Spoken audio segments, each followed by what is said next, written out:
computers and to run in a wide range of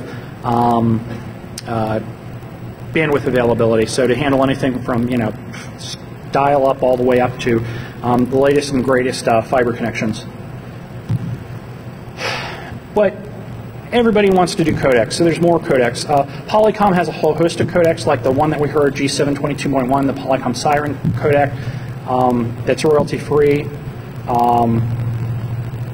You've got Frauenheimer Audio Communications Engine, or ACE.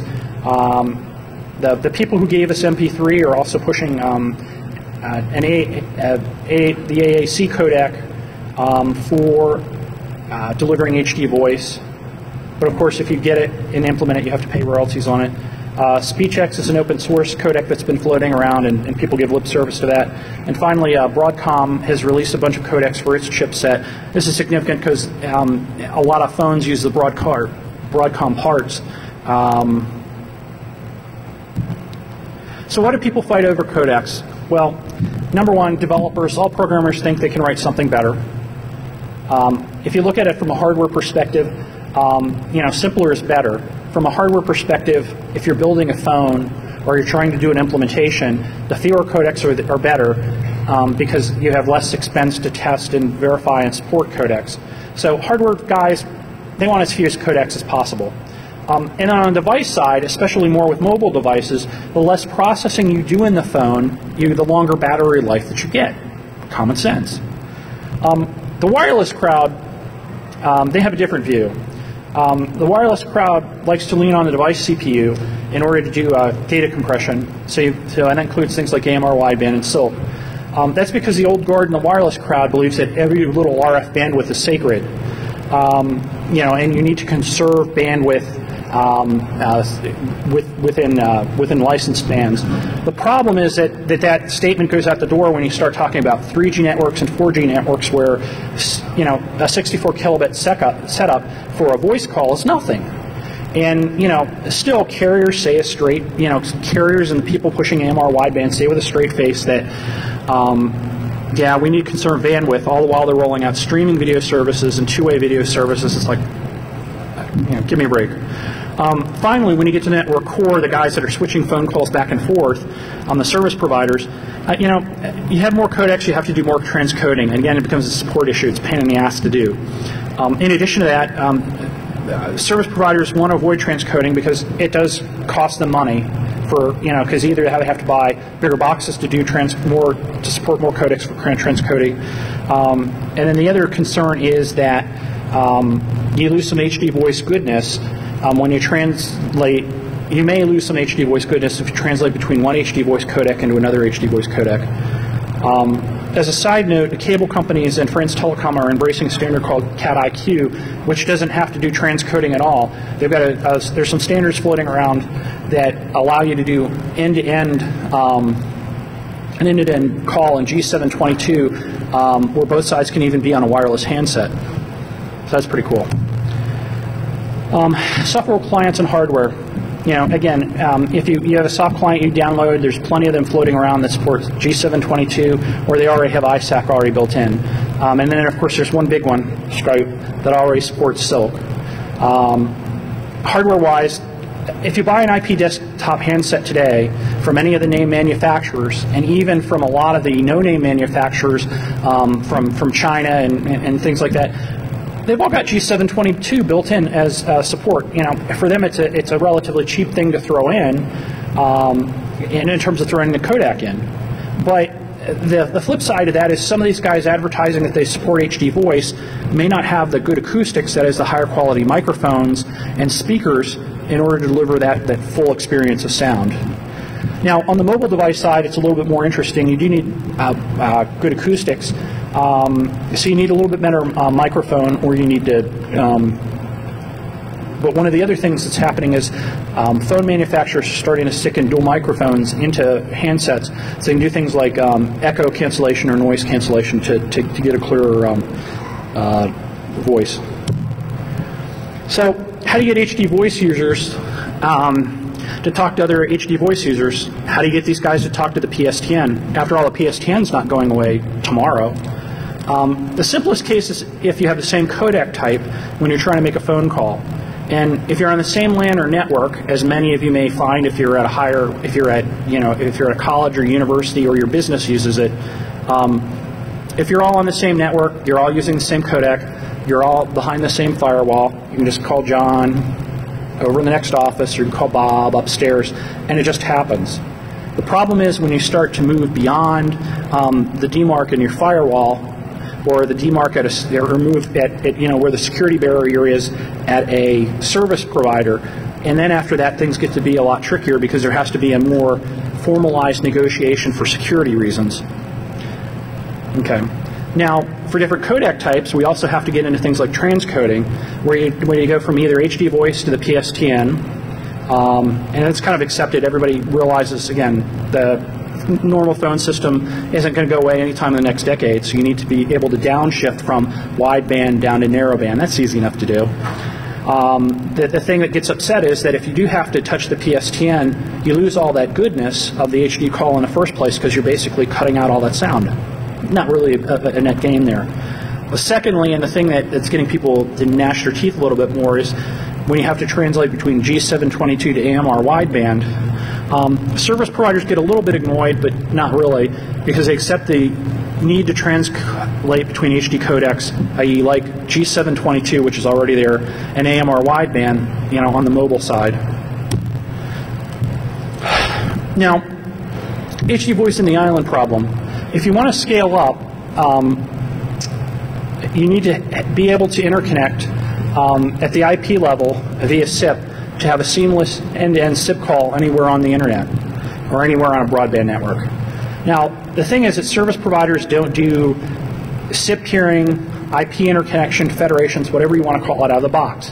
Now, why don't they do that? Well, there are a hell of a lot of security considerations when you start talking about VoIP. You've got SPIT, you've got DDoS, Go back through DEFCON for the last 5 years and dig out everything that, all the security headaches that you can find with VoIP, and there's the argument. A second headache is that enum, that is translating between the normal 10-digit phone system on the PSTN and mapping that to a phone call, that gets to be a little bit of a headache. There's a quality of service issue because service provider A wants to make sure if they make a phone call to service provider B, it goes through with high quality of service. That has to be negotiated at a higher level. And then finally, there's an argument as well, if I place a call this way, who gets the money? Now, as a result of that, of all the security issues involved, there are a lot of HD voice islands running around within enterprises as well as at service providers. So the task of the day for HD voice to move forward is building HD voice bridges, building all these interconnects between everybody doing HD voice. There's 3 ways to do this. You can have a direct relationship between a service provider and a service provider, and build a trusted relationship where service provider A and service provider B can do that. Number 2 is you can interconnect or federate with a third party in a spoken hub network fashion with whoever your hub service is, handling all that overhead of enum, SIP, the technical issues, some of the business issues and legal issues involved in terms of exchanging SIP. And then finally, the third solution that's just come out recently is you can buy a box from Cisco if you happen to have a Cisco product, and you can interconnect automagically with this Cisco IME box. SIP federations, there are like 2 major players in the SIP federation club right now. Number 1 is a company called XConnect based over in London. They've been running an HD voice trial for IP interconnect basically since the April of this year. The trial's still going on. The problem that they seem to have is they haven't made a big value statement or a value proposition to a lot of folks as to why people should pay money to subscribe to their service. The problem right now is that there are a lot of little guys that can do HD calls, but if I have to pay a couple $1,000 a month for that service, that's a lot of money when I'm only going to have a low probability for an HD voice call to go from point A to point B cleanly. So there's a little bit of a chicken and egg problem there. The second people that could do SIP interconnect if they woke up and do it is a Sprint. Sprint's got the PIN network, and that's not no Candice Bergen dropping a pin. That's the partner inter-exchange network. They built an architecture that can handle a full range of rich media, SIP stuff. But right now, the only service they're running over it is vanilla VoIP. And part of the problem is right now they're in the mindset that they're treating this just like a regular voice call when they terminate calls. So they want a price per minute on the call, and they want termination fees. And that doesn't really work in a VoIP world where all you do is you plug in the giggy Ethernet and it just happens. Now the third way to do it is Cisco's got a product out called the Intercompany Media Engine. Has anybody heard of that? No? Okay. Cisco basically built this magic box to get around the issue of having to have service providers or large enterprises directly peer with each other. Basically, there's an appliance that you plug in. You load into this appliance all your SIP devices that have phone numbers, and that can be HD voice phones, regular IP phones. That could be the cutesy video phones. That can even be telepresence rooms. You load all of the phone numbers into their magical box and you turn it on. And what the magical box does is talk to all the other IME boxes. Well, it talks to first of all, it talks to a dynamic hash table and publishes all those phone numbers that have been entered into it into a large dynamic hash table that's capable of handling up to 10 billion entries, a lot of phone numbers. And then what happens is these boxes just sit there until somebody from another, also that owns another Cisco IME box, the two call each other, and then with a regular phone call. And after that first regular phone call, they take the information from that regular PSTN-based phone call, and they like length of call, when it started, when it stopped, and they treat that as a shared secret. And then the two Cisco IMEs wake up and go, "Why, you have HD," and "Yes, I have HD," and then they exchange security information, and then subsequent calls. After they exchange security information, then the IMEs know that if this phone number is called, I can just route that straight over to the internet. And then subsequent calls after that get routed on a virtual SIP trunk that gets set up each time a phone call is made. And again, any calls made in that fashion can be anything from vanilla VoIP, HD voice, video, or anything else that you can do that's SIP-based. Now, the IME engine is also interesting because if you look at all the standards that Cisco's proposed, some of those standards were written by a former Skype employee, so you see where that whole peer-to-peer architecture comes into play and why it comes into play. Realistically, though, the biggest headaches for HD bridges are layers 8 and 9. Layer 8 is money, layer 9 is politics. In layer 8, when you start talking about money, voice providers are used to terminating calls are used to getting paid for termination and on a per minute basis for long distance calls. And whenever you start talking flat rate to to your phone company, they start to tilt a little bit. They just they've reluctant. A lot of phone companies reluctantly, they will do flat rate plans. But you dig a little bit harder, and there are certain services where they still do termination calls and per minute charges. Now, service providers are reluctant to pay the upgrade for infrastructure, that is, pay for a Cisco IME box or pay for the overhead to negotiate peer-to-peer exchanges with other service providers, because it's currently a very small universe of phones that make HD calls, but that number is growing every day. And then interesting, though, Verizon Business has decided to provide free SIP calling in its Viper service to its customers.